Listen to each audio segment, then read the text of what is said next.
اور پولوسی مسیحیت جو تھی وہ رومی سلطنت کا سرکاری مذہب بننے کے بعد اس قدر طاقتور ہو گئی تھی کہ 5ویں صدی عیسوی کے آخر تک ان لوگ بدماشی کے ساتھ جو جیوش کرسچن تھے ان کے گرجا گھروں کے اوپر بھی قبضہ کر لیا، اور ان کے جو دیگر مقامات مقدسہ تھے ان کے اوپر بھی وہ قابض ہو گئے۔ اچھا، اب ایک مشہور نیو ٹیسٹمنٹ کے مذہبی اسکالر ہیں بارڈ ٹی اہرمن، ان کو ویسٹ کے اندر نیو ٹیسٹمنٹ کے اوپر اتھارٹی سمجھا جاتا ہے۔ تو ان کے مطابق یہ جو پولوسی مسیحیت جو تھی اس کے پھیلنے کی 5 وجوہات تھیں۔ پہلی وجہ یہ تھی کہ یہ پولوسی چرچ جو تھا، یا کیتھولک چرچ جس کو کہہ لیں یا مغربی چرچ جس کو کہہ لیں، تو یہ نجات اور حیات ابدی کا وعدہ ہر شخص کے لیے کرتا تھا۔ اور یہ رومی مذاہب کے اندر سب سے متاثر کن بات یہ تھی کہ حیات ابدی ہر شخص کو مل جائے، وگرنہ جو رومیوں کے جو مشرک مذاہب تھے ان میں نجات حاصل کرنے کے لیے بڑے طویل مراحل تھے اور بڑی مشکل سے جو ہے نجات کا تصور تھا۔ تو اس نے جو ہے پولس نے نجات کے تصور کو بہت آسان کر کے پیش کیا کہ صلیب کے اوپر یسوع کے بہنے والے خون کے اوپر اس کے مردوں میں سے جی اٹھنے پہ ایمان لاؤ تو تم نجات پاؤ گے۔ تو اس لیے جو ہے لوگوں نے، جو مشرک تھے انہوں نے جو ہے تیزی سے اس کو قبول کرنا شروع کیا، پولین ڈاکٹرائن کو۔ اچھا، پھر اس کے جو شاگرد تھے، پولس کے شاگرد جنہوں نے انجیلوں کو لکھا، تو انہوں نے سارا کا سارا فوکس جو کیا وہ حضرت عیسیٰ علیہ السلام کے معجزات کے اوپر اور ان کی شفا بخشی کی کہانیوں کے اوپر کیا کہ وہ لوگوں کو جو ہے ہر آدمی کو شفا دے دیا کرتے تھے۔ تو ان معجزات نے اور یہ شفا بخشنے کی کہانیوں نے یہ تاثر پیدا کیا کہ مسیحیوں کا جو خدا ہے وہ رومی دیوتاؤں سے زیادہ طاقتور ہے۔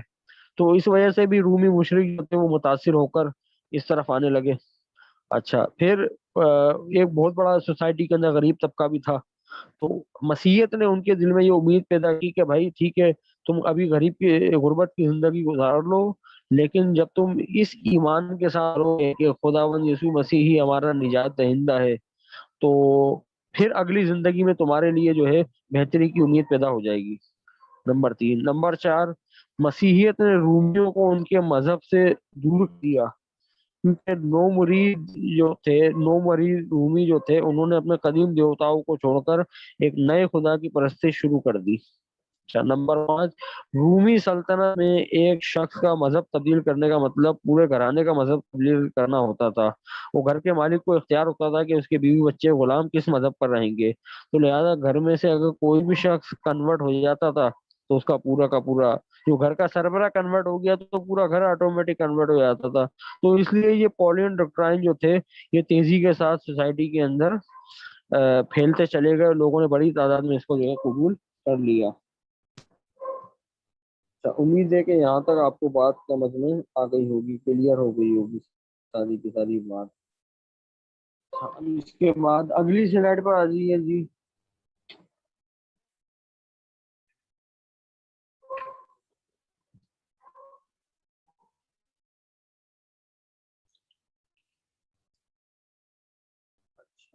اب یہ جو میرے روم شہنشاہ یہ قسطنطین کا جیسا میں نے ذکر کیا، تو اس کے دور میں جو ہے، ایک منٹ،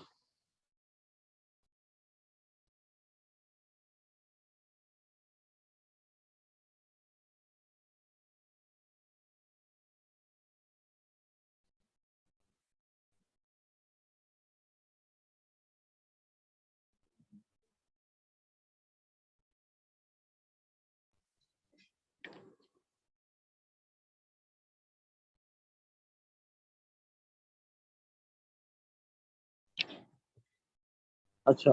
اب یہاں پہ ہمیں تھوڑا سا جو رومی حکومت کا جو انتظام تھا وہ کلیسیائی نظم کو سمجھنے کے لیے تھوڑا سا ہمیں وہ بھی سمجھنا پڑے گا۔ روم کے اندر جو بادشاہ بنتے تھے وہ عام طور پہ موروثی نہیں ہوتے تھے، تو بادشاہ کا جو انتخاب ہوتا تھا وہ روم کی جو سینٹ ہوتی تھی، جو مجلس اعلیٰ، وہ کیا کرتی تھی، اور جب کوئی بھی بادشاہ مر جاتا تو سینٹ کا اجلاس ہوتا تھا اور پھر جمہوری طریقے سے بادشاہ کا جو انتخاب کر لیا جاتا تھا۔ اچھا، اب یہ سلسلہ کافی عرصے تک چلتا رہا۔ پھر یہ ہوا کہ 1 صدی عیسوی کے اندر رومی سلطنت کافی وسیع ہو چکی تھی، تو اور اس وسعت کے اندر فوج کا بڑا کردار تھا، تو اس وجہ سے ملک کے اندر فوجی اثر و رسوخ بھی بہت حد تک بڑھ گیا، اور پھر ایک وقت ایسا آیا کہ جو سینٹ کا جو خود مختار ادارہ تھا یہ بھی فوج کے زیر اثر آ گیا، تو پھر بادشاہ کا جو اعلان تھا وہ فوج نے کرنا شروع کر دیا، اور اعلان فوج کرتی تھی اور جو رومن سینٹ تھی وہ اس اعلان کی تصدیق کرتی تھی، تو آہستہ آہستہ یہ دوبارہ سے جو ہے یہ اس نے وراثتی جانشینی کی جو ہے اس شکل اختیار کر لی۔ اب اس کی وجہ ہے جو جب یہ موروثی مسئلہ بن گیا تو اس کی وجہ سے جب بادشاہ مرتا تو بہت سارے دعوے دار کھڑے ہو جاتے، جس کی وجہ سے روم میں متعدد بار خانہ جنگی شروع ہوئی، تو اس وجہ سے جو ہے بڑے معاملات خراب ہو گئے تھے۔ اچھا، پھر 284 کے اندر فوج نے ڈائیو ڈائیوکلیٹن کو شہنشاہ منتخب کیا، تو اس نے یہ کیا کہ اپنی حکومت کو مضبوطی سے اور اچھے طریقے سے چلانے کے لیے اس نے جو رومن امپائر تھی جو یورپ سے لے کے ایشیا اور افریقہ تک پھیلی ہوئی تھی، اس کو دو انتظامی خطوں میں تقسیم کر دیا۔ اس میں ایک جو ہے ایسٹرن رومن امپائر کہلایا اور دوسرا ویسٹرن رومن امپائر، تو یہ جو ایسٹرن رومن امپائر تھا اس کو بیزنٹائن امپائر بھی کہتے ہیں۔ اچھا، یہ ساری تفصیلات میں آپ کو انسائکلوپیڈیا برٹانیکا کے مطابق بتا رہا ہوں۔ اچھا، یہ مشرقی جو سلطنت تھی یا ایسٹرن رومن امپائر جو تھی اس کا انتظام بادشاہ نے خود سنبھال لیا ڈیوکلیٹائن نے، اور مغربی جو رومی سلطنت تھی اس کے لیے اس نے اپنا ایک اور جو ہے میگزیمین نام کے ایک شخص کو اپنا ہم منصب جو ہے اس نے چن کے وہاں پہ اس کا انتظام اس کے حوالے کر دیا۔ اچھا، اب یہ یہاں پہ آ کے رومی سلطنت جو تھی وہ عملاً دو حصوں کے اندر تقسیم ہو گئی، اور اس کے اوپر جو ہے دو بادشاہ جو ہے بیک وقت حکمران ہو گئے۔ اچھا، اس کے بعد دو بادشاہوں کی وجہ سے خانہ جنگی شروع ہو گئی۔ یہ قسطنطین بادشاہ جو تھا پھر یہ جب وہ حکومت میں آیا تو پھر اس نے اپنے جو ہے بھائیوں کو قتل کرایا، بہت سارے رشتہ داروں کو قتل کرا کے اس نے جو ہے حکومت کے اوپر قبضہ کر لیا، اور پھر 324 کے اندر اس نے یہ جو قسطنطنیہ شہر ہے جس کو آج ہم استنبول کہتے ہیں، تو اس کی بنیاد رکھی اور اس کو اپنا جو ہے دارالحکومت بنا لیا۔ تو جب یہ حکومت بن گیا تو آہستہ آہستہ سلطنت کے اندر مشرقی اور یونانی اثرات بڑھنے لگے، اور جو رومی اثرات تھے وہ کم ہونے لگے۔ اچھا، اب جو رومنس تھے ان کو یونانی اثر اتنا زیادہ قبول کرنا ان کے لیے برداشت نہیں تھا، کیونکہ رومنس جو تھے وہ فاتح تھے، انہوں نے گریک کو ڈیفیٹ کر کے ان کا علاقہ چھینا تھا، لیکن جو یونان کے پاس سے بہت بڑی اپنی تہذیب تھی، تو اس تہذیبی اثرات کے آگے جو ہے رومن ہار گئے، اور وہ تہذیبی طور کے اوپر مفتو ہو گئے، جبکہ یونانی جو تھے وہ سیاسی طور پہ محکوم اور مفتو بنے ہوئے تھے۔ تو اس وجہ سے جو رومن جو رومی سلطنت تھی اس کے اندر بہت سارے یونانی خیالات، افکارات وغیرہ سارے کے سارے اس کے اندر غالب آنا شروع ہو گئے۔ تو جیسا کل میں نے ڈسکس کیا تھا کہ سینٹ پال جو تھا اس کی جو وہ جن لوگوں سے مخاطب تھا وہ بھی زیادہ تر گریکس تھے، تو اس نے گریک تھیالوجی کو، گریک میتھالوجی کو حضرت عیسیٰ علیہ السلام کا نام لے اور ریشنلائز کر کے اس نے اس طریقے سے لوگوں کے سامنے پریزنٹ کیا کہ لوگ اس کو آسانی سے قبول کر لیں۔ تو وہ جو پوسٹ ریشنل آرگومنٹ تھے وہی آرگومنٹ آگے چل کے کسی روم کے اندر، جب روم کے اندر یونانی اثرات تیزی سے غالب آنے شروع ہوئے تو اسی وجہ سے لوگوں نے پولوسی گروہ کو جو ہے تیزی سے قبول کرنا شروع کر دیا۔ یہ امید ہے کہ یہاں تک ساری بات آپ کو کلیئر ہو گئی ہوگی۔ اچھا،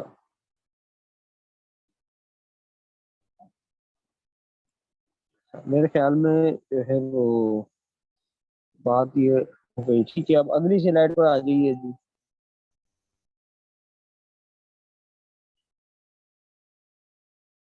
رومن چرچ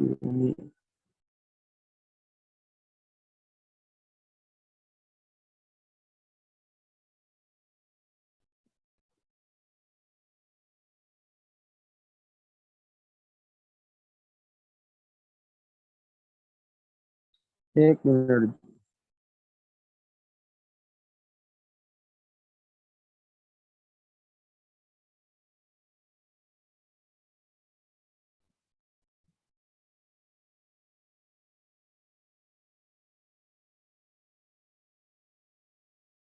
اچھا جی. اب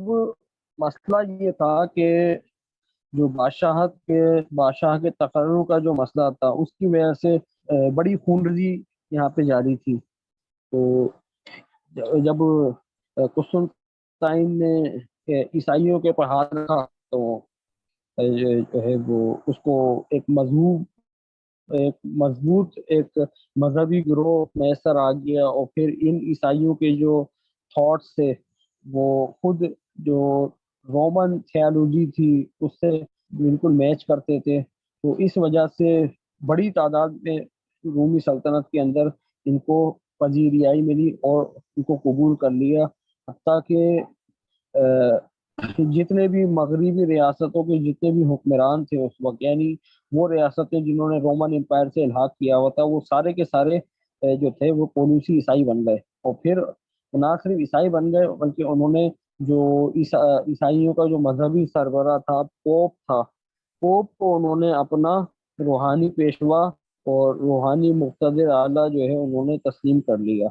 اب پوپ جو تھا اس کے پاس اپنی ایک الگ انتظامی معاملہ تھا، اس کی اپنی ایک الگ سینٹ تھی. جگہ جگہ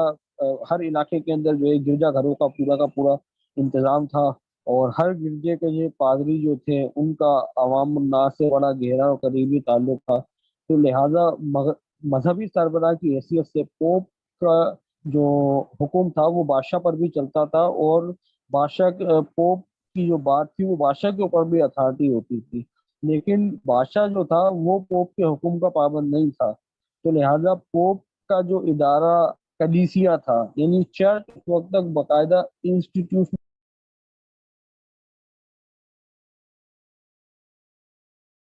سارا کا سارا تباہ ہو گیا تھا. تو لہٰذا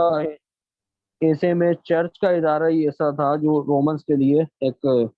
امید کی کرن تھا کہ وہ رومی حکومت کو بحالی کے اندر، رومی حکومت کی بقا کے اندر چرچ اپنا کردار ادا کرے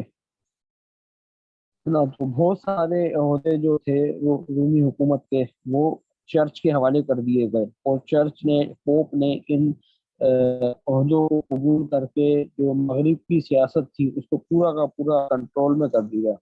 اچھا، اب یہ رومن کیتھولک چرچ جو تھا یہ کیونکہ رومن امپائر کے اندر ہی شروع ہوا تھا، اور یہ رومن امپائر کے اندر کئی صدیاں گزار چکا تھا. تو لہٰذا اس نے بھی اپنا انتظامی ڈھانچہ، اپنی زبان جو لیٹن زبان تھی، اپنا رسم الخط اور قانون، رسم و رواج، سب کچھ جو تھا اس نے رومن امپائر سے ہی لیا تھا. اور رومن امپائر کے بعد بھی چرچ نے یہ ساری کی ساری جو ویلیوز تھیں، جو رومن ویلیوز تھیں، ان کو اپنے ادارے کے اندر، اپنے ایمانداروں کے اندر زندہ رکھا تھا، ہے نا. اور پھر جب چرچ کے پاس یہ سارے کے سارے انتظامات آئے تو چرچ نے ان تمام ویلیوز کو حکومت کے لیے استعمال کر کے ان کو ان ساری ویلیوز کا احیا کیا. اور چونکہ یہ جو نیو سوسائٹی تھی اس کی ساری ویلیوز چرچ کے توسط سے ملی تھی، تو لہٰذا اس لیے جتنی بھی رومن ویلیوز تھی وہ بعد میں چل کے ساری کی ساری کرسچن ویلیو کہلائی، حالانکہ ان میں سے کوئی بھی کرسچن نہیں تھی بلکہ سب کے سب جو تھی وہ رومنس تھی. اب وہ ویلیوز کیا تھی وہ آگے چل کے انشاءاللہ ہم آگے ڈسکس کریں گے. اچھا، اب چرچ پیٹ کے ماتحت تھا تو اس وقت بادشاہ کا حکم جو ہے چرچ کے معاملات میں بھی چلا کرتا تھا، اور ہر معاملے میں بادشاہ مذہبی معاملوں میں بھی مداخلت کیا کرتا تھا، جبکہ چرچ حکومت کے معاملات میں مداخلت نہیں کر سکتا تھا، یعنی چرچ کو بالکل الگ کیا ہوا تھا. لیکن جب چرچ کے پاس اختیارات آئے تو پھر اب فینومینا پھر چینج ہو گیا. اب اسٹیٹ کو چرچ کے معاملات سے کوئی تعلق نہیں تھا، لیکن چرچ اسٹیٹ کے زندگی کے ہر شعبے کے اندر جو ہے وہ مداخلت بھی کر سکتا تھا، اور اس کو ہر معاملے کے اندر بالادستی تھی، اور چرچ کا اور پوپ کا حکم ہی جو ہے حکم آخر سمجھا جاتا تھا۔ اچھا، اب یہ بیزنٹائن امپائر کا جو بادشاہ ہوتا تھا، جو ایسٹرن رومن چرچ تھا، اچھا یہ بات میں یہاں پہ دوبارہ بتا دوں کہ چرچ کی جتنی بھی عملداری تھی وہ ساری ساری یورپ کے اندر تھی، جو ویسٹرن رومن امپائر کہلاتا تھا، اور جو مشرقی جو چرچ تھا، جو یہ افریقہ اور یہ فلسطین والی پٹی، جو ایشیا کا جو ممالک ہے، یہ سارا کا سارا یہ آج کا جو عراق، شام، فلسطین، اردن اور یہ مصر کا جو علاقہ ہے، سارا کا سارا یہ بیزنٹائن امپائر کہلاتا تھا، اور اس کو مشرقی کلیسیا ہی کہتے تھے نا۔ تو پوپ کی جو بالادستی تھی وہ مغرب کے اندر تھی، وہ ابھی بیزنٹائن امپائر کے اندر اتنا زیادہ اس کو عمل دخل ہوا نہیں تھا نا۔ تو اب یہ مغرب اتنا زہریلا ہے کہ بیزنٹائن امپائر چونکہ پوپ کی بالادستی کو قبول نہیں کرتا تھا، حالانکہ عیسائی یہاں پہ بھی تھے، عیسائی وہاں پہ بھی تھے، لیکن یہاں پہ جو عیسائی تھے وہ عرب عیسائی تھے جو سیرین چرچ کے ماتحت چل رہے تھے، اور مغرب کے اندر جو عیسائی تھے وہ سارے کے سارے کیتھولک کے ماتحت چل رہے تھے۔ تو جب اسلام بلاد عرب سے نکل کے ان مشرقی مقبوضات کی طرف بھی پھیلا، تو مسلمانوں کا جو سب سے پہلے جو رومن سے مقابلہ ہوا وہ بیزنٹائن امپائر کے کرسچن تھے یا رومنس تھے۔ تو مسلمان ان کو ڈیفیٹ کرتے گئے، اور ان کی جتنی بھی پوزیشنز تھی وہ ساری کی ساری مسلمانوں کے پاس آتی گئی۔ مصر مسلمانوں کے پاس آ گیا، فلسطین مسلمانوں کے پاس آ گیا، شام کا، عراق کا، یہ سارے علاقے مسلمانوں کے پاس آتے گئے۔ تو اتنی بڑی تعداد میں بیزنٹائن امپائر کو پٹتے ہوئے یہ مغربی چرچ دیکھتا رہا، لیکن اس نے ان کی کوئی مدد نہیں کی۔ کیوں؟ یہ پوپ کی جو ہے اس وقت یعنی عیسائیوں کی اور عالم کلیسیا کی جو ہے وہ کلیسیا کی اتنی زہریلی سچویشن تھی کہ انہوں نے اور یہ اتنے متشدد تھے کہ خود انہوں نے اپنے بھائیوں کی بھی جو ہے وہ حمایت نہیں کی، مسلمانوں کے مقابلے میں ان کی کوئی مدد اور حمایت نہیں کی۔ اچھا، اب یہ جو مغرب کا جو نیا یہ سوسائٹی شروع ہوئی، جس میں پوپ کو جو ہے وہ اتھارٹی حاصل تھی، تو اس کے اندر پوپ جو تھا وہ عیسیٰ علیہ السلام کا نائب اس کو سمجھا جاتا تھا، اور پوپ کو جو روح زمین پر تقدس حاصل تھا وہ کسی دوسرے شخص کو حاصل نہیں تھا۔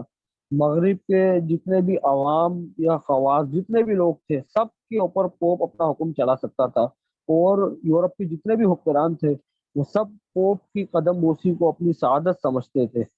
تو ان حالات میں جو ہے پوپ کے لیے ممکن ہی نہیں تھا کہ وہ بیزنٹائن شہنشاہ کا اقتدار مغرب میں باقی رہنے دیتا، تو لہذا بیزنٹائن جو کنگ تھا اس کو پوپ نے بالکل مغربی عیسائیت سے یا مغربی روم سے کاٹ کے بالکل الگ کر دیا، کیونکہ اگر بیزنٹائن امپائر کے بادشاہ کا اقتدار بھی باقی رہتا تو پھر خود اس کا اقتدار بھی مجروح ہو جاتا۔ تو لہذا اس نے جب مسلمان ان کو ڈیفیٹ کرتے گئے تو پوپ نے ان کی کوئی مدد ہی نہیں کی، کہ اگر میں ان کو مدد کرتا ہوں تو پھر کل کلا کو یہ میری حکومت کے لیے اور میری حکمرانی کے لیے یہ جو ہے آگے چل کے خطرہ بن جائیں گے نا۔ اس وجہ سے مسلمانوں کی شکل میں پوپ کو جو ہے ایک بہانہ مل گیا، اور اس وجہ سے جو ہے پوپ نے ان لوگوں کی کوئی مدد نہیں کی۔ اچھا، اب جو تھا مسلمہ بن عبد الملک جو مسلمان حکمران تھا، اس نے 716 میں قسطنطنیہ پہ حملہ کر دیا جو بیزنٹائن امپائر کا مرکز تھا۔ تو جب اس نے بیزنٹائن امپائر کے مرکز پہ حملہ کر دیا، اور لیکن 2 سال تک شہر کا محاصرہ جاری رکھا، اس کے بعد وہ 718 کے اندر واپس لوٹ گیا۔ تو اس واقعے نے جو بیزنٹائن کا جو بادشاہ اس وقت تھا اس کا نام تھا لیو سویم، تو وہ عیسائیوں کا ہیرو بن گیا کہ اس نے جو ہے مسلمانوں کو جو ہے دھول چٹا دی، اور مسلمان اس سے جیت نہیں سکے۔ تو اس کا مورال جو تھا وہ کرسچن ورلڈ کے اندر پوپ کے لیول پر آنے لگا۔ تو یہ بات جو تھی وہ پوپ کو بالکل قبول نہیں تھی۔ پھر دوسرا کام اس نے یہ کیا کہ 726 کے اندر اس نے جو شبی پرستی تھی یا جو مجسمہ سازی تھی اس نے اس کے اوپر ممانعت لگا دی کہ بھائی جتنے بھی جو چرچز ہیں ان میں سے تصویروں کو اور عیسیٰ علیہ السلام اور بی بی مریم کی تصویریں اور مجسمے ہیں ان کو نکال دیا جائے۔ تو جب بادشاہ نے حکم جاری کیا تو پوپ اس پہ بالکل آگ بگولا ہو گیا اور اس نے بادشاہ کو ملعون اور خدا کی طرف سے مردود قرار ہونے کا فتویٰ لگا دیا۔ اچھا، اب یہ جو معاملہ تھا یہ بڑے کلیش کا معاملہ تھا، کیونکہ اس سے قبل کسی بھی پوپ نے بادشاہ کے ساتھ اس قسم کا کوئی معاملہ کیا نہیں تھا، لیکن جو بیزنٹائن امپائر کا جو بادشاہ تھا وہ یہ گستاخی برداشت کرنے پہ مجبور ہو گیا، کیونکہ مغرب کے اوپر اس کا اقتدار برائے نام تھا، تو لہٰذا وہ پوپ کے خلاف کوئی انتقامی کارروائی نہیں کر سکتا تھا۔ امید ہے کہ یہاں تک آپ کو بات سمجھ میں آ گئی ہوگی۔ میرے خیال میں یہ سلائیڈ مکمل ہو گئی ہے شاید، تو اب اگلی سلائیڈ پر آ جائیے جی۔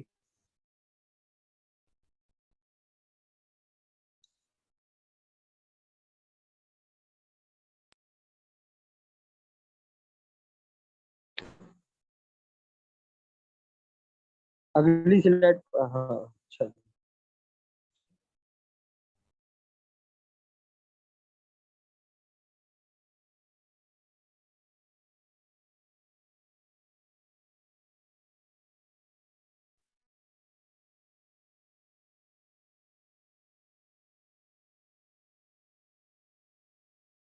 ایک منٹ جی۔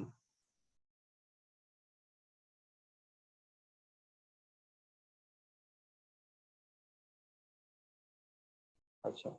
اب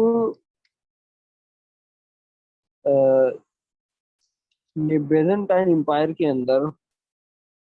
جو تھا،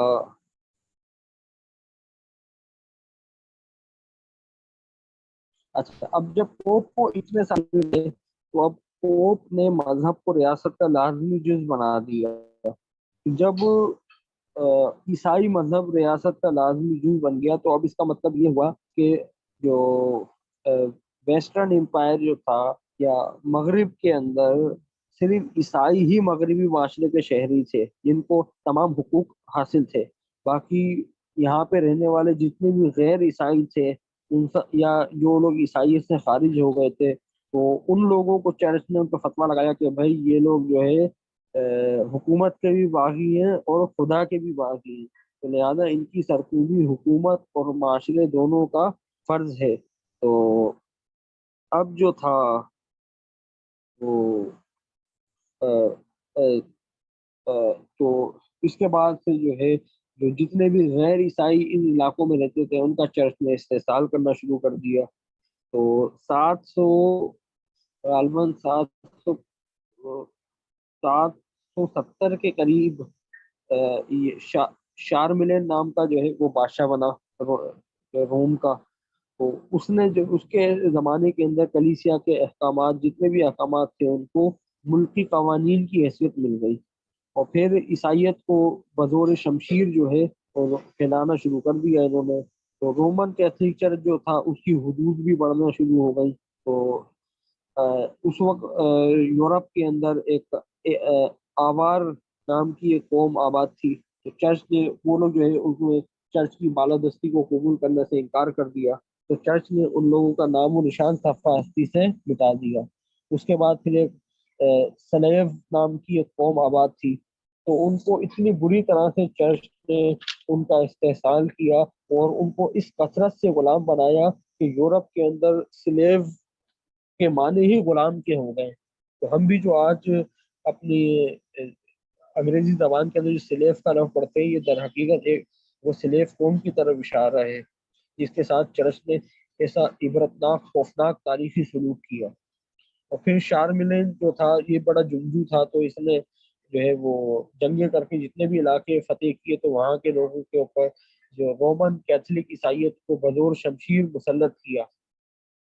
اور جو لوگ عیسائیت قبول کرنے کے لیے تیار نہیں تھے ان کو اس نے کہا کہ ان لوگوں کے لیے اب جو ہے سزائے موت ہے صرف، تو ان لوگوں کو موت کے گھاٹ اتار دیا گیا۔ اچھا، اب یہاں پہ ہم دوبارہ جو ہے وہ چاہیے، اچھا یہ جو مغرب کے اندر جو نئے جو عیسائی بن رہے تھے وہ تلوار کے خوف کے ڈر کی وجہ سے بھی بن رہے تھے، اور جو جو کرسچن تھیالوجی تھی، جو دراصل گریک میتھالوجی سے جس کو لیا گیا تھا، تو اس وجہ سے بھی جو ہے بہت سارے لوگ عیسائیت کو قبول کر رہے تھے۔ تو جو رومن معاشرہ تھا اس کے اوپر یونانی تہذیب کے بہت زیادہ اثرات تھے، اور اس کو ایک انگلش میں ایک اصطلاح ہے ہیلینسٹک سوسائٹی، تو اس کو ایک ہیلینسٹک سوسائٹی یا یونانیت زدہ معاشرہ کہا جاتا تھا۔ تو یہ لوگ جو تھے یہ دیوی دیوتاؤں کی کہانیوں پہ یقین رکھتے تھے، اور ان میں سے ہر دیوی اور دیوتا جو تھا وہ انسان، کامل انسان ہوتا تھا، کامل خدا ہوتا تھا، جسے سوسائٹی نے الوہیت کے درجے کے اوپر بٹھا رکھا تھا۔ اور یہ ہر دیوتا روم کے اندر کسی نہ کسی بادشاہ کا بیٹا ہوتا تھا، جو انسان کی حیثیت سے مرتا تھا اور پھر زندہ و جاوید ہو جاتا تھا۔ تو سینٹ پال نے یہی تصور عیسیٰ علیہ السلام کے بارے میں دیا تھا کہ بھائی عیسیٰ علیہ السلام جو ہیں وہ خدا کے بیٹے ہیں، وہ کامل خدا ہیں، کامل انسان ہیں، اور انہوں نے صلیب کے اوپر اپنی جان دی، اور تیسرے دن جو ہے وہ دوبارہ مردوں میں سے جی اٹھے۔ تو لہٰذا جو مغرب کے اندر جو عیسائی تھے وہ دھڑا دھڑ دو مرید مسیحی بننا شروع ہو گئے، اور جو ہے انہوں نے جو کیتھولک چرچ کو جو ہے قبول کرنا شروع کر دیا۔ اچھا، اس جو یونانیوں کے علاوہ بھی اس وقت جو ہے ایک مینیون سوسائٹی تھی، یہ مینیون بھی ایک مذہب تھا، تو اس کے اندر جو مقدس نشان تھا ان کا وہ دوہری کلہاڑی تھی، اور ان کے اندر جو دیوتا تھا اس کا نام تھا زیگریوس تھا۔ تو اس کے بارے میں بھی یہ تصور تھا کہ وہ خدا کا بیٹا ہے، اور وہ بھی جو ہے مرا انسانیت کے لیے، اور وہ دوبارہ زندہ ہو گیا۔ تو مغربی معاشرے کے جب مغربی سوسائٹی نے جب عیسائیت کو قبول کر لیا، تو فرق صرف یہ پڑا کہ قدیم دیوتاؤں کی جگہ یسوع مسیح نے لے لی، اور دوہری کلہاڑی کی جگہ صلیب کا نشان بن گیا۔ فرق صرف ناموں کا ہوا، ان کے تھاٹ بلیوز جتنے بھی تھے وہ سارے کے سارے ویسے کے ویسے ہی رہے۔ ٹھیک ہے، امید ہے کہ بات سمجھ میں آ گئی ہوگی۔ اچھا،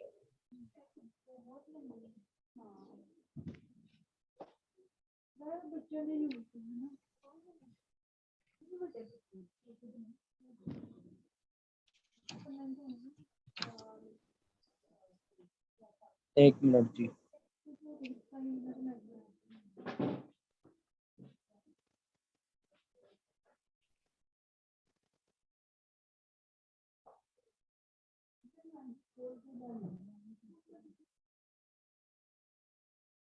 اچھا، اب جب ویسٹرن چرچ عیسائیت کو قبول کر چکا تھا، تو جتنے بھی وہاں پہ، ظاہر سی بات ہے رومی سلطنت بہت بڑے علاقے پہ تھی، اور وہاں پہ کرسچنس کے علاوہ اور بھی بہت ساری قومیں آباد تھیں، تو جنہوں نے، سب نے تو کلی طور پہ تو عیسائیت کو قبول نہیں کیا تھا نا، تو جن لوگوں نے عیسائیت کو قبول نہیں کیا تو چرچ نے اعلان کیا کہ بھائی ان کو جینے کا کوئی حق نہیں ہے، اور پھر جو ہے چرچ نے ان کی رومی شہریت بھی جو ہے معطل کر دی۔ کیوں؟ کیونکہ انہوں نے عیسائیت کو قبول نہیں کیا، یعنی چرچ کے نزدیک صرف عیسائیت ہی وہ معیار تھا جس کی بنیاد کے اوپر کسی بھی شخص کو مغرب کی شہریت مل سکتی تھی۔ اور پھر اس کے بعد جو ہے چرچ نے جبراً تبدیلی مذہب کا سلسلہ شروع کر دیا، اور پھر جو ہے پوپ نے یہ اعلان جاری کیا کہ جتنے بھی سلطنت میں رہنے والے جتنے بھی مشرکین ہیں یا بت پرست ہیں، وہ یا تو خدا یسوع مسیح کے نام کا بپتسمہ لیں، یا پھر حکومت یا چرچ ان کا سارا مال و متاع ضبط کرے گی، اور پھر ان کو ملک سے نکال دیا جائے گا۔ تو بہت سارے جو تھے وہ اس وقت علاقے ایسے تھے جو جنہوں نے رومن سلطنت سے الحاق کیا ہوا تھا، لیکن وہ، اور انہوں نے عیسائیت کو بھی قبول نہیں کیا تھا، لیکن اس کے باوجود وہ اپنے مذہبی آزادی قائم رکھنے کے لیے باقاعدہ بہت بڑی رقم سالانہ جزیے کے طور پہ پوپ کو ادا کرتی تھی۔ اچھا، اب چرچ کو جب اقتدار ملا تھا تو پھر کسی بھی فرد کے لیے عیسائیت سے انکار کرنا اور بپتسمہ لینے کے بعد کلیسیا کے قانون سے انحراف کرنا یا انکار کرنا بالکل بھی ممکن نہیں تھا، کیونکہ جو بھی شخص ایسا کرتا کہ عیسائیت سے انکار کر دیتا یا بپتسمہ لینے کے بعد پوپ کی کسی بات کو نہیں مانتا، تو یہ حکومت، معاشرے اور خدا سے بغاوت کے مترادف تھا، اور کلیسیا سے بغاوت کرنا صرف اور صرف بدعت تھا، اور بدعت چرچ کے نزدیک ناقابل معافی جرم تھا۔ اب بدعت کی تعریف جو تھی وہ کون کرے گا؟ وہ پادری کیا کرتے تھے۔ تو پادریوں نے ہر عمل کو جو پادریوں کے مزاج کے خلاف ہوتا تھا اس کو انہوں نے بدعت کا نام دے رکھا تھا، اور صرف بدعت کا فتویٰ صرف مذہبی معاملات میں نہیں رکھتا تھا، بلکہ پادری اس فتوے کو مذہب، فکر، رسم و رواج، عقیدے، علم، عمل، ہر شے کے اوپر بدعت کا فتویٰ لگا کے جو ہے سامنے والے کو جو ہے وہ ختم کرا دیا کرتے تھے۔ پھر بدعت کے نام پہ ان عیسائیوں نے، پوپ نے، پادریوں نے انسانی معاشرے پہ ایسے ایسے مظالم کیے کہ جو عدم رواداری کی بدترین مثالیں ہیں۔ مغرب کے اندر سیکسن نام کی ایک جرمن قوم آباد تھی، پوری کی پوری قوم کو جو ہے قتل عام جو ہے چرچ نے صرف اس بنیاد پہ کیا کہ انہوں نے عیسائیت قبول کرنے سے انکار کر دیا تھا۔ 200 سال تک یہ صلیبی جنگیں لڑتے رہے جس میں لاکھوں انسان بے جان مارے گئے، کس وجہ سے؟ کہ مسلمان جو ہے وہ عیسائی نہیں ہے۔ پوپ نے باقاعدہ اعلان کیا تھا کہ اسلام جو ہے نعوذ باللہ ایک شیطانی مذہب ہے، اور مسلمان جو ہے شیطان کے پیروکار ہیں، تو لہٰذا اس زمین سے شیطان کے پیروکاروں کو نکالنا، ان کا ختم کرنا ہر عیسائی کا مذہبی فرض ہے۔ تو اس اعلان کے بعد جو ہے انہوں نے صلیبی جنگیں لڑنا شروع کر دی۔ پھر عیسائیوں کا ایک فرقہ تھا جس کا نام اینا بیپٹسٹ تھا، تو اس پورے کے پورے فرقے کا جو انہوں نے بری طریقے سے قتل عام کیا۔ پھر پروٹسٹنٹ چرچ جب آیا تو اس کا انہوں نے قتل عام کیا۔ یعنی اپنے نظریے کے خلاف اٹھنے والے ہر آواز کو کیتھولک چرچ نے بری طرح سے جو ہے دبا دیا، اور اس میں جو ہے کوئی شرم تک محسوس نہیں کی۔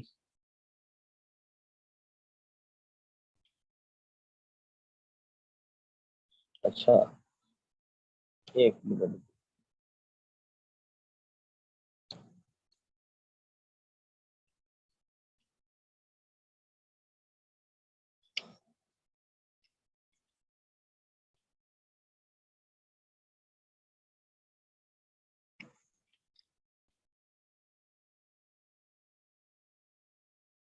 اچھا، اب یہ جو 5ویں صدی سے لے کے 16ویں صدی تک کا جو دور ہے، اس میں عیسائیت کے عقائد و نظریات کی ترویج اور ان کی حفاظت کے لیے چرچ نے یا پوپ نے قوت کا اور جبر کا بے دریغ استعمال کیا، یہاں تک کہ مغرب کے اندر رومن کیتھولک عقیدے کے علاوہ کسی اور عقیدے کو، کسی اور چرچ کو یا کسی اور عیسائی گروہ کو انہوں نے باقی نہیں رہنے دیا، سب کو تلوار کے زور کے اوپر انہوں نے ختم کر دیا۔ اور آج یہ لوگ بکواس کرتے ہیں کہ اسلام تلوار کے زور پہ پھیلا، تو اسلام تو تلوار کے زور پہ نہیں پھیلا، لیکن عیسائیت کو انہوں نے تلوار کے زور پہ نہ صرف پھیلایا بلکہ اپنے ہی عیسائی بھائیوں کا انہوں نے تلوار کے زور پہ قتل کیا، اور قوموں کی قومیں ختم کر ڈالی انہوں نے۔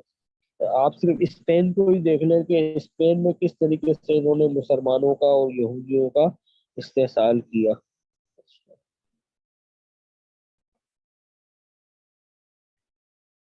اچھا، اب اور اسی وجہ سے آج کا جو مغرب ہے وہ صرف جو ویسٹرن کرسچینٹی ہے یا مغربی عیسائیت، صرف اسی کو اصل عیسائیت سمجھتا ہے۔ وہ دنیا کے جو دیگر عیسائی ہیں، مثلا جو نستوری فرقہ تھا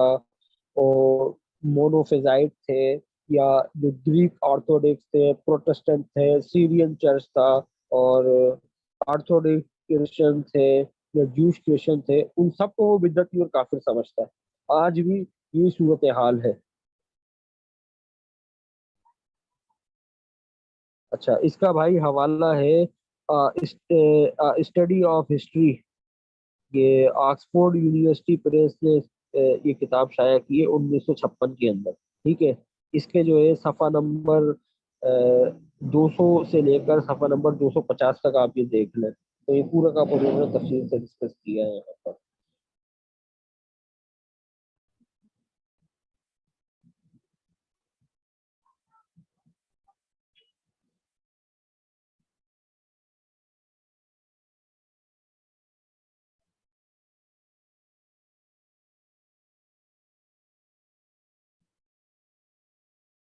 اچھا جی, اگلی سلائڈ پر آ جائیے جی.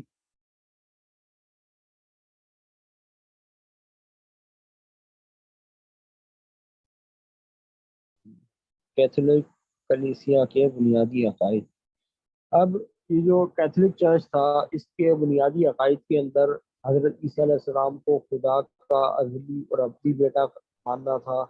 کہ عیسیٰ علیہ السلام خدا کے ازلی اور ابدی بیٹے ہیں جو زمین کے اوپر انسانیت کی نجات کے لیے تشریف لائے. انہوں نے صلیب کے اوپر اپنا خون بہا کر پوری انسانیت کے گناہوں کا کفارہ ادا کر دیا. یہ کفارے کا کانسیپٹ یہ تھا کہ حضرت آدم علیہ السلام نے جنت کے اندر جو پھل کھایا تھا, تو اس پھل کھانے کے نتیجے کے اندر گناہ وجود میں آیا. اس سے پہلے گناہ کا وجود نہیں تھا, اور اس گناہ نے انسانی فطرت کو گناہ آلود کر دیا. تو لہٰذا دنیا میں پیدا ہونے والا جو بھی شخص ہے وہ گنہگار ہے. تو اب اس گناہ سے خلاصی اسی صورت میں ممکن تھی کہ خدا اپنے بیٹے کو قربان کرے اور وہ صلیب کے اوپر آ کے اپنا خون بہائے, پھر انسانیت کو اس گناہ سے, ازلی گناہ سے نجات مل جائے گی. تو لہٰذا عیسیٰ علیہ السلام جو ہے وہ اسی گناہ سے نجات کے لیے زمین کے اوپر تشریف لائے تھے. تو اور بھی بہت سارے اس کے جو ہے بنیادی عقائد ہیں, لیکن ابھی ہم فی الحال ہمارا یہ موضوع نہیں ہے. ہم گزشتہ 2 کلاسوں کے اندر ہم کلیسیا کے بنیادی عقائد کو ڈسکس کر چکے ہیں. اچھا, اب یہ سینٹ پال, یہ جو عقیدہ تھا یہ بیسکلی جو ہے یہ سینٹ پال نے یا مقدس پولوس نے یہ پیش کیا تھا, لیکن یہ عیسائیوں نے قبول نہیں کیا. تو اسی کیونکہ یہ عقیدہ جو تھا یہ تورات و زبور کی تعلیمات کے منافی تھا, تو لہٰذا پولوس نے جو ہے وہ یہودیوں کو چھوڑا, اور پھر وہ بحر روم کے جزائر, یونان کے ساحلی شہر, ایشیا کوچک اور روم کو اپنی تبلیغی سرگرمیوں کا مرکز بنا لیا, جہاں پہ بہت سارے لوگ پولوس کو اپنے ہم خیال مل گئے, کیونکہ یہ وہی نظریے تھے جو رومی پہلے ہی اپنے دیوتاؤں کے نام سے قبول کرتے تھے. فرق صرف یہ ہوا کہ ان دیوتاؤں کی جگہ جو ہے حضرت عیسیٰ علیہ السلام کا نام انہوں نے لگا دیا. پھر بہت سارے جو ہے وہ ریشنل آرگومنٹ بھی درکار تھے. تو رومی لوگ جو تھے بڑے متذبذب تھے, تو پولوس نے ان کو یہ مذہب نیا قبول کروانے کے لیے ان کے عقائد اور دیوتاؤں کا نیم البدل حضرت عیسیٰ علیہ السلام کو تحفے دیا, اور انہی کے رسومات کو جو ہے پولوس نے عیسائیت کے اندر پیش کر دیا. تو عیسائی جو آج بھی عشاء ربانی مناتے ہیں, یہ دراصل ایک رومی دیوی کی یاد میں منایا جاتا تھا. تو جن بھائیوں کے پاس یہ پاکستان بائبل سوسائٹی کی طرف سے شائع کردہ جو کتاب مطالعاتی اشاعت ہے, اس کے اندر بھی اس بات کا واضح طور پہ اقرار موجود ہے کہ عیسائی جو عشاء ربانی مناتے ہیں یہ رومی دیوی دیوتاؤں کی یادگاری کے اندر منایا جاتا ہے, اور یہ عیسائیت سے پہلے بھی یونانی معاشرے کے اندر موجود تھا. ٹھیک ہے. اچھا,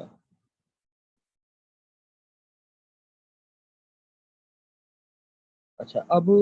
پھر جو تھا جو روم کے اندر وہ سورج دیوتا کی بھی پرستش کی جاتی تھی, اور سورج دیوتا کے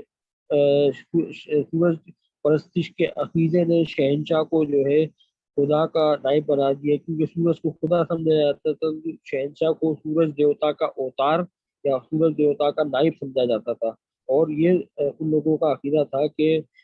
جو بادشاہ کو جو حکومت کا جو حق ملا ہے وہ آسمان کی جانب سے ملا ہے. تو جب شمس پرستی کی جگہ عیسائیت نے لے لی, تو بادشاہ کی جگہ پوپ نے سنبھال لی, تو پوپ زمین پر خداوند یسوع مسیح کا نائب قرار پایا, تو حکومت کا حق خداوند کے نائب پوپ کو پہنچا. تبھی آپ دیکھیں کہ عیسائی جو اپنی مذہبی عبادت کرتے ہیں وہ سنڈے کے دن کرتے ہیں, سنڈے سورج کا دن, تو سورج دیوتا کے دن یہ اپنی مذہبی عبادت کرتے ہیں. پھر جو ان کے جو گرجا گھر بنتے ہیں وہ مشرق کی جانب بنتے ہیں نا. تو ہاں, یہ ساری کی ساری شمس پرستی ہے. پھر 25 دسمبر کا جو تہوار تھا وہ سورج دیوتا کی یادگاری میں منایا جاتا تھا روم کے اندر, تو اس کو عیسائیوں نے حضرت عیسیٰ علیہ السلام کی یادگاری میں منانا شروع کر دیا. تو پھر جو تھا وہ چرچ جو تھا اس نے انہی نظریات کو اور انہی عقائد کو جو ہے لوگوں کے اوپر نافذ کرنا شروع کر دیا، اور بالآخر پوری کی پوری رومی سلطنت کے اندر یہ سارے کے سارے عقائد جو ہیں وہ کلیسیا کے مسلمہ عقائد ٹھہرے۔ اچھا، اگلی سلائڈ پر آ جائیے۔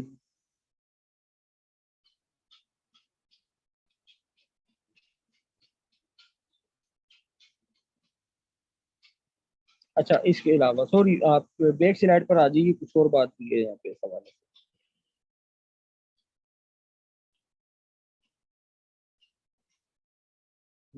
اچھا، اب جو چرچ کے اور بھی وہ سارے عقائد تھے ان کو میں تھوڑا سا یہاں پہ تھوڑا تفصیل بتا دوں تاکہ آگے چل کے جو ہے یہ کنیکشن آپ اس کا خود کرنے سے آگے جو بات ہوگی۔ تو یہ سارے کے سارے عقائد کا جو معمار حقیقی تھا وہ مقدس پولس کی حیثیت تھی۔ تو انہوں نے جو تعلیمات دی وہ جو ہے ہمیں جو عہد نامہ قدیم ہے یا جیوش بائبل ہے اس میں نہیں ملتی۔ تو انہوں نے جو ہے وہ تثلیث کا تصور دیا۔ اب یہودی جو تھے وہ توحید کو مانتے تھے، توحید جو ہے وہ تثلیث کی بالکل ضد تھی، جبکہ تثلیث کا جو تصور تھا وہ رومی معاشرے کے اندر عام تھا۔ تو اس وجہ سے رومن نے ان کو قبول کر لیا۔ پھر انسان کی الوہیت کا یہودیت میں کوئی تصور نہیں تھا، اور اولڈ ٹیسٹامنٹ کے اندر ایسا کوئی ہمیں ریفرنس نہیں ملتا،